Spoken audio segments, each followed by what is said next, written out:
Well, the Ride to Conquer Cancer is this weekend. It's an exceptional event with thousands of riders heading out from Vancouver to Seattle over 2 days. But it can't be conducted lightly. Its safety is of prime concern for the riders. We're going to look in this half hour at both the ride and the measures to help the riders. I'm really pleased to have Kirsten Telford. She's the COO of ePACT, which is an emergency network that works alongside the Ride to Conquer Cancer. And Chris Vekeos is one of the riders this year.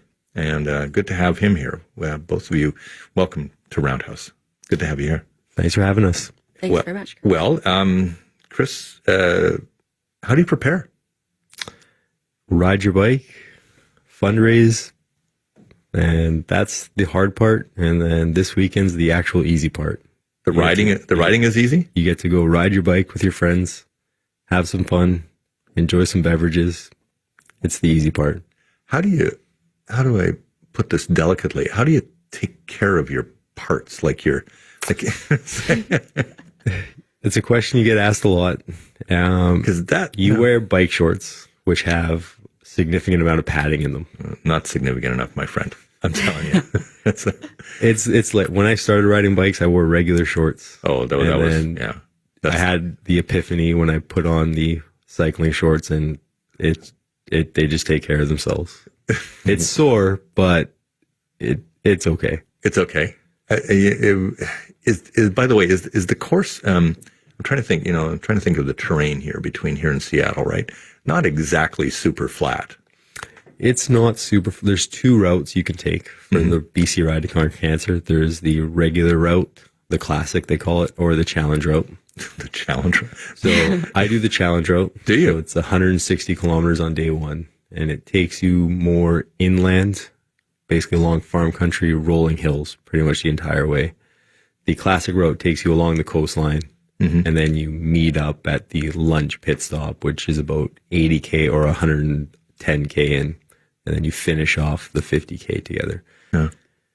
Kristen, it's I've run marathons, but I've never done a bike, anything like this on a bike. But, the look of the race at the start with all of the competitors kind of together is massive. But then it doesn't take very long before they're kind of all dispersed, right? And then there are probably, 20, 30 kilometers separating front to back in terms of this. So one of your jobs is to make sure that they all, that they get respected on the road, right? So how does ePACT work in this case? So ePACT is, in the case of the ride, ePACT is being used to do two things. The ride is using ePACT to collect emergency information about each of the riders that can be securely accessed in the case of a medical emergency along the route. It's also being used for communication. And so when you get riders that are dispersed that far apart, if something happens, if there's a last minute route change, if there's bad weather like we had last year. Yeah, and I hate to say it, but your forecast is not super fantastic this weekend. It wouldn't be the Ride to Conquer Cancer if the forecast wasn't not super fantastic. Yeah. It just, we're troopers. We get out there and we have fun, but there's always, we don't let the weather stand in our way. I'm not so sure, by the way, that beating down sunshine's any good either. No, right? You know what? The mix of sun and cloud, if we can just stick with that, we are totally good. Got it. But anyway, as riders are out along the course, if there is a change of route, the ride will be able to use ePACT to send out a mass email, text message, voice message to let everybody along the course know what action. So does each rider have equipped with some kind of an alert device of some sort? It works on your cell phone. Okay. So the majority of riders will be carrying a cell phone, though they don't obviously use them while riding, but there's rest stops every 20 kilometers. And so if a message comes in. Yeah, but 20 kilometers is a heck of a long place to go if you're in need of help, right? I mean, you can't get 20 meters down the road, much less 20 kilometers. No, fair enough. So if something happens, last year we had very, very high winds, and so as the winds picked up, riders started stopping along the side of the road and wondering what to do. Yeah. In this case, the ride crew will be able to get a message out and say, either stay where you are, or provide other direction. Yeah. Yeah. I mean, this sounds like a really, really sound thing to do for the riders, because I would imagine, Chris, that there is how would I put it? A loneliness factor, right? That's out there. At some point, you can't be riding with somebody necessarily all the way. One of you is going to need to go ahead or fall back a bit. You're typically with a group of people. Everyone kind of finds their comfort zone, their speed zone. Would be my third year this year, doing the BC ride, and there's 2,000 cyclists. So you follow in with a group. You do, huh? You don't get stranded alone. Unless you're someone that's bridging a gap or one of the elite level cyclists, you might be by yourself. What about the people at the back of the pack? I mean, there are all kinds of first timers, I'm sure. There's lots of first timers, and if you're at the back of the pack, you just make your way. If you can't continue, you hope that there's a pack, and not just you. Everyone has a bracelet with a hotline number. Okay. And so if you can't continue, you call the number, and they'll come pick you up. They have sweet vehicles that ride along back and forth with all the riders to ensure safety, that no one gets hurt and everyone makes it to camp and the finish line. Yeah. Chris Vekeos is one of my guests this morning. He's one of the riders this year. It's his third time? This would be my third BC ride, and earlier this year I did the Alberta ride to conquer cancer. Oh, very nice. Very nice. And Kirsten Telford is the COO of ePACT. It's an outfit that has been helping the rider safety, which is so crucial in all of this, because let's face it, Kirsten, I mean, even though this ride has a history and even though there's great publicity about it, the road is the road. And riders, I mean, look, in the city, they don't get, I think, respected terribly much sometimes by motorists. But when you're barreling down a highway, and you come upon a big clutch of cyclists, I mean, bad things can happen, right? So you've got to be really mindful of this. What does the ride do, though, in terms of, how would I put it, putting a bit of a barrier between the riders and the drivers out there? So some of the route is along the side of the road, and that's just is the way it is. There are officials all the way along the course. Every major intersection, there's people guiding riders through traffic. A lot of the route, especially on the second day, a lot of the route is actually off the road on a trail that goes for, what is it, Chris, about 40 kilometers through It's called the Centennial Trail. So it's through farmland, and so it's quiet, right? It's basically a bike path, multi-path carved through the forest. Oh, good. Okay. There's a couple of pedestrian intersections you have to watch out for, but a good probably 12, 13 kilometers just through this amazing forest. Last year was a little bit rough with the wind, trees, there was branches. The ride did an amazing job cleaning it up.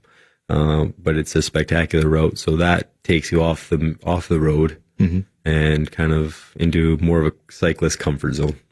I think it would be important for us to talk a bit about your own personal story in this, because I think each rider on the Ride to Conquer Cancer is doing it not because they want to push themselves for an entire weekend in the summer, because they're pushing themselves for somebody that was meaningful in their lives. So what is your story behind this? My uncle Gino developed prostate cancer in 2013 and has since overcome it, and he's doing amazingly well. He was my father figure growing up, and I do it to show my support for him. Yeah, that's fantastic. And I'm sure he's very honored, I think is probably the best way to put it, right? I mean, this is a fairly significant physical commitment. And Kirsten, you must hear stories from all the riders. We do hear lots and lots of stories, whether it's from members of my Ride to Conquer Cancer team who, one of my friends, she had joined the group. First year she joined the group. A couple months later, she was diagnosed with breast cancer. Oh. She rode her bike as much as she could all the way through radiation and so on. And our doctor said, there is no way you're doing this ride. And 3 weeks after she ended radiation, she got on that bike and she rode all the way to Seattle. That's usually the equivalent of a dare. It was basically exactly, yeah. But that's what it meant to her. And we have, from a health perspective, we hear other stories too. When we have we've had some riders phone into our customer success team this week to get help in filling out the medical information that they're providing to ePACT. And really, this is a unique ride. This isn't like a Grand Fondo where everybody has ridden their bike for years, and it's just about getting there. These are I get a half dozen entreaties from friends who say, I'm going to try this year. Yeah. And I'm looking for money, obviously, to help. But yeah, it's amazing how many people join in who really haven't tried this before. No, and who are battling cancer. Yeah. We had one person call in last week, and she's battling 3 different kinds of cancer, but she was going to do this. So this event it's about raising money. It's also about bringing this community of people together to help them through this type of situation, and that's why the safety becomes an even bigger concern, because you're not dealing just with you're dealing people with people that are in harm's way from a health standpoint too, right? And there's health issues, there's novice riders, and so the ride does a phenomenal job of making safety the first priority. And if they can collect some medical information and make sure if something goes awry, somebody gets sick, they've got the medical information ready to go. Last minute for both of you, I want to get very quick thoughts on what you each learn about yourself from doing this ride. Chris? When you do the ride, it's more of a full experience. You fall in love with the community. You get so much more out of it. You put a lot in. You put a lot of time and effort in.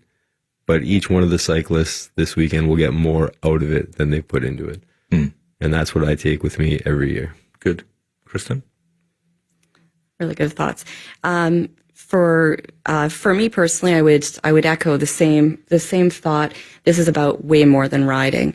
It's about a community and making a difference. For us as ePACT, our ability to get out there and make sure that riders are safer, that people feel like they can really just enjoy this effort that they have spent so much time training for.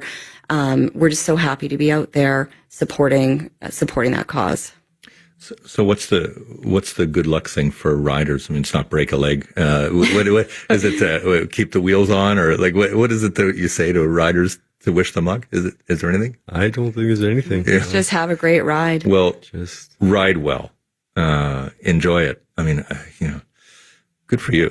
Because I mean, I still run, but I can't imagine doing a couple 100 miles like that on a bike. But hey, who knows? Maybe it's you could do it. Maybe it's in my future someday.